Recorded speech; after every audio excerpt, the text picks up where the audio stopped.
Assalamualaikum warahmatullahi wabarakatuh. Kami dari kelompok Apel. Nama saya Nadia Devi Purnama. Nama saya Adriana Filtasari. Nama saya Muhammad Budi Gaus. Mohon maaf sebelumnya untuk Kofifa tidak bisa mengikuti karena dikarenakan sakit. Kali ini kami akan membahas mengapa usaha thrifting kami akan maju atau tidak. Jadi menurutku usaha thrifting ini akan maju karena pada saat ini usaha thrifting itu peminatnya itu rata-rata remaja dan anak sekolah. Nah, mereka itu pengen tampil fashionable tetapi dengan budget yang murah. Nah, menurutku solusinya ini thrifting. Menurut saya usaha thrifting ini bakalan banyak digemari oleh para remaja karena tidak semua minat-minat remaja itu ke brand-brand yang saat ini trending gitu. Kadang-kadang ada remaja yang suka barang-barang seperti barang-barang vintage dan thrifting ini dari segi harga pun juga lebih miring. Menurut saya, usaha thrifting kami di tahun 2021 berjalan lancar karena kebanyakan juga peminatnya adalah dari remaja dan juga beberapa orang peminatnya untuk mengurangi limbah pakaian karena limbah pakaian susah untuk didaur ulang kembali. Sekian, terima kasih dari kami. Wassalamualaikum. Menurut saya, untuk produk thrifting bisa maju ialah dengan yang pertama kita harus memilih produk yang ingin kita jual dengan spesifik. Misalnya kita ingin menjual baju, celana, jadi kita bisa tahu pasar yang akan dikunjungi seperti apa. Yang kedua juga bisa dengan cara perhatikan kebersihannya, produknya, kan kita nggak tahu. Itu kan thrifting kan baju bekas, jadi kita harus memilah-milah baju itu yang layak dijual lagi atau enggak. Terus cara yang ketiga bisa dengan kita harus tahu target marketnya. Sekarang kan banyak thrifting itu disukai oleh kalangan muda, jadi kita bisa tahu pasarnya seperti apa untuk kalangan muda itu. Kita lebih spesifik.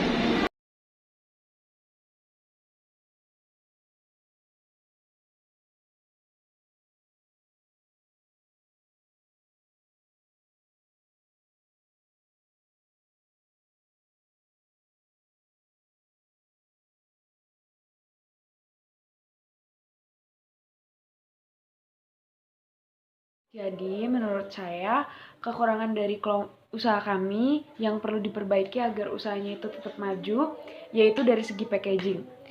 Nah, sebelumnya itu packaging kami itu hanya kantong kresek biasa dan itu tentunya sudah umum banget, udah umum digunakan di masyarakat luas yang sedang berusaha thrifting.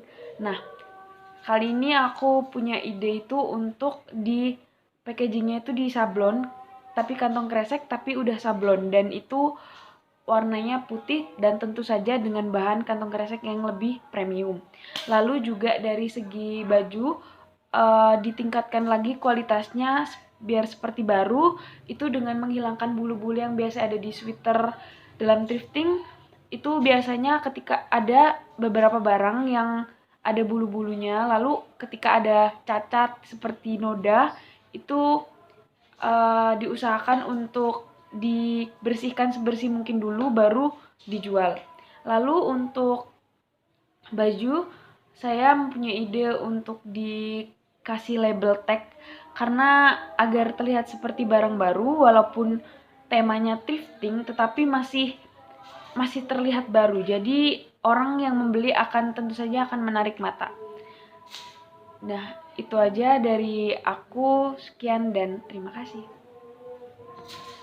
Lalu dari segi pemasaran. Nah, pemasarannya kita kan juga melalui marketplace atau sosial media. Nah, itu kan bajunya kan hanya di foto tapi tidak dipakai. Tetapi aku saran itu untuk bajunya itu dipakai tetapi ditaruh di story yang akun sosmed usaha kami. Nah, itu juga bisa membuat orang itu tertarik untuk membeli karena mereka bisa mengira-ngira bagaimana baju itu tuh dipakai di tubuh mereka dan juga untuk menambahi berapa berat badan model, tinggi model. Biasanya orang itu akan tertarik ketika baju itu bagus dipakai di orang lain. Pada umumnya orang akan berpikir baju itu juga akan bagus dipakai pada dirinya. Menurut saya, cara membenahi usaha thrifting kami ialah dengan cara merubah laporan keuangan kami. Karena selama ini pencatatan laporan keuangan kami menggunakan sistem yang manual, di mana saat pembuatan laporan keuangan membutuhkan waktu yang cukup lama untuk membuat laporan tersebut, dan itu memakan waktu banyak yang kita lakukan. Kedepannya, menurut saya, kami akan menggunakan sistem pencatatan keuangan dengan cara online yang sekarang banyak digunakan usaha-usaha lain juga. Dengan sistem pencatatan keuangan online akan membantu kami dan tidak akan memerlukan waktu yang cukup lama untuk membuat sistem laporan tersebut.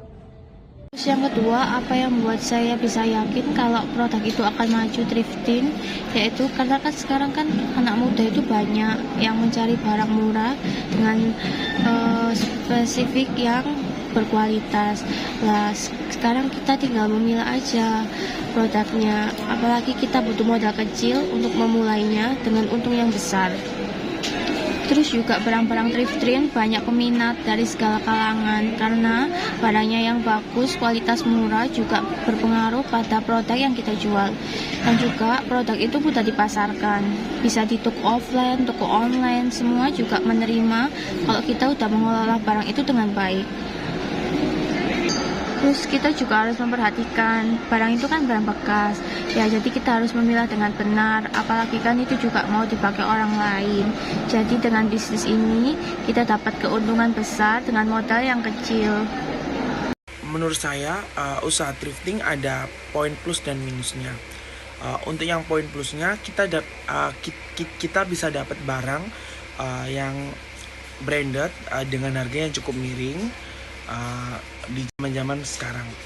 Tetapi kita juga punya poin minusnya, yaitu terkadang barang yang kita dapat memiliki kerusakan atau kekurangan yang cukup signifikan, seperti sobek ataupun kancing yang tidak ada ataupun jahitan bordir yang lepas. Oke, terima kasih.